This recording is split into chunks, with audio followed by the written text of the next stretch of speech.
On est à des niveaux records, c'est-à-dire que au niveau de l'indice de sécheresse des sols, ben voilà, on n'a jamais vu des sols aussi secs qu'actuellement.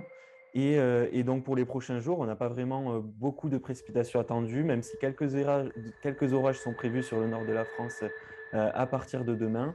Mais c'est bien sûr des précipitations très localisées et qui ne viendront pas régler ce problème de sécheresse.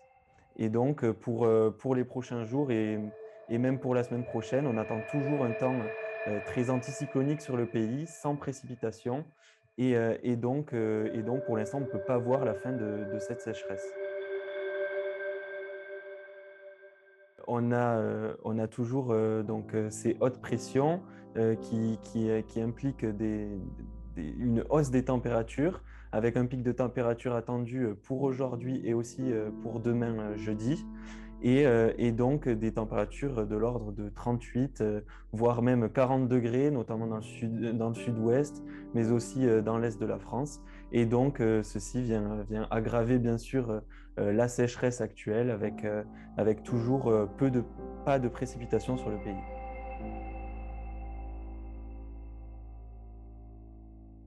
On a déjà eu des années où on a eu plusieurs canicules. Après, c'est sûr que cette année, c'est quand même assez exceptionnel, étant donné qu'on a des canicules avec une intensité quand même élevée, notamment celle de juillet, où on a eu quand même, euh, je crois, 13 jours de vagues de chaleur. On a eu aussi la vague de chaleur en juin, mais on a eu aussi d'autres années. Mais bien sûr, ces vagues de chaleur sont de plus en plus nombreuses ces dernières années et vont le devenir au cours des années futures, et tout ça lié au changement climatique.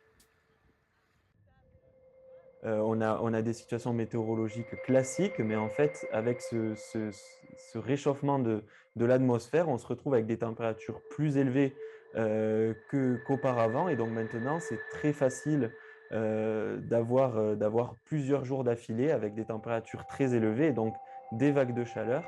Donc pour les prochaines années, on s'attend à ce que cette atmosphère, ces températures soient de plus en plus chaudes et donc qu'on ait encore plus de vagues de chaleur et encore plus durables pour les prochaines décennies.